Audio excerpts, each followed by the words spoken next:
Ini sebenarnya yang saya maksud bagaimana pola dakwah kita mengisi di situ. Internet itu bebas nilai. Hal yang baik sampai yang buruk ada di situ. Mau mencari Tuhan, mau mencari maksiat ada di situ.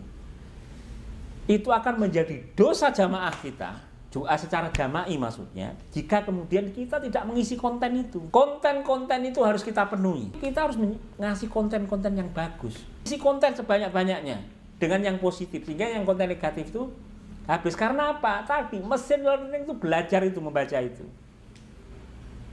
Coba ini juga, ini menarik juga. Di YouTube itu juga seperti itu. Apa yang antum cari di Google, nanti begitu buka YouTube pasti mengarah ke situ.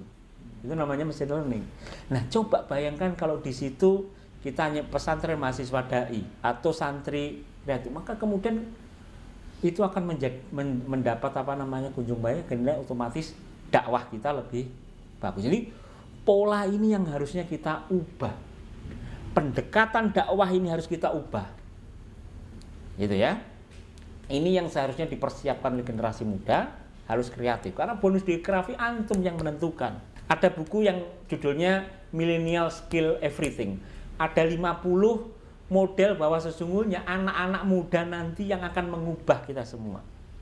Pola ini. Sehingga saya tadi baca artikel sebelum kesini, adanya sekarang pandemi ini mempercepat proses digitalisasi karena orang di rumah terus. Dulu tidak ada kepikiran, susah untuk berpikir bahwa kuliah sekolah itu pakai online gitu. Tapi sekarang kan harus terpaksa, lebih cepat prosesnya. 5 kali diteliti hasilnya, 5 kali lebih cepat. Orang dulu yang mohon maaf tidak pernah pinjam online, pinjol, terpaksa pinjam.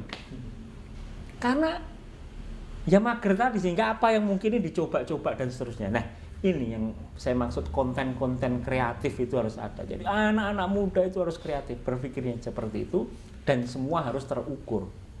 Jangan sampai ini kira-kira gimana. Ya memang ada perkiraan itu, tapi juga harus diukur. Nah, sehingga nanti di sini ada pola-pola seperti. Nah, sekarang bagaimana kita memasuki dakwah di era anak-anak sekarang seperti antum semua itu. Kalau santri memang nggak bisa megang handphone gitu ya. Memang itu nggak bisa pegang handphone. Tapi ketika dia ketemu yang punya handphone, luar biasa lebih cepat. Saya punya anak itu lebih cepat dia menggunakan handphone karena nggak usah diajari, udah tahu. Nggak usah diajari anak-anak kecil itu. Sebagainya antum nggak usah diajari sebenarnya bisa. Bikin konten apapun juga itu sangat memungkinkan. Jadi bahasa yang lebih ini lagi, bahwa handphonemu adalah senjata dakwahmu.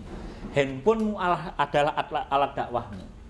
Jadi kita harus seperti itu. Kita harus menggunakan, kalau ada yang punya handphone, punya laptop, punya apa, manfaatkan itu. Karena itu cara kita mempengaruhi.